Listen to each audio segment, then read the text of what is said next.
Yan guys, okay na yan guys. Oh. Pwede na yan siya ma-harvest. Kasi pag hindi mo yan ma-harvest guys, kukunin yan ng ano, kakainin yan ng mga birds at saka squirrels. Grabe guys, ang lalaki nila guys.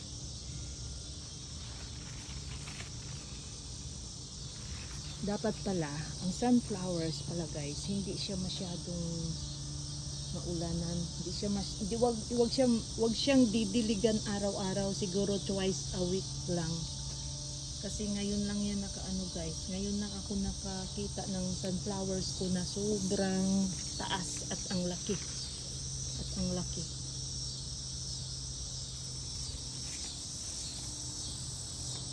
Ito meron pa dito. Ayan oh, hindi siya lumaki oh. Sunflower yan guys, hindi siya lumaki. Kasi nga walang tubig.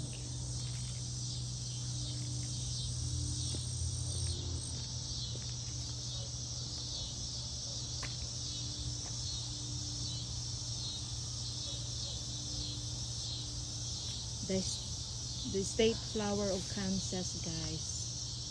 Baka hindi iyo alam, sunflower. Daming lamok dito.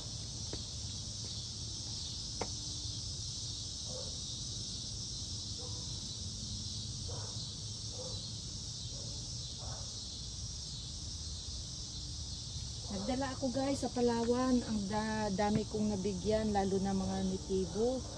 Dami kong nabigay sa kanila sunflowers guys. Ito ibang uri din ito ng sunflowers guys. Maliliit pero ang ganda-ganda yun pa. Ano pa? Pag umusbong. So dito, mayroong namamatay dito. Tingnan mo ang aking bakuran guys. Sobra parang gubat.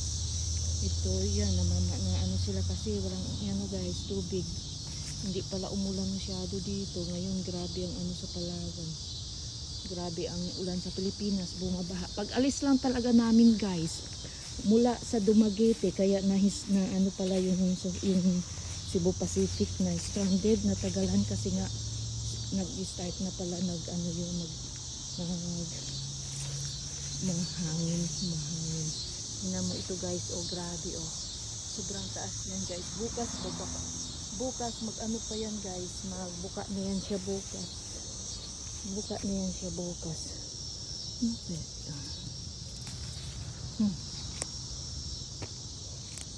Grabe ang taas niya guys, hindi ko na maabot. Buka na yan siya bukas guys. Ang mais ko guys, arikutoy.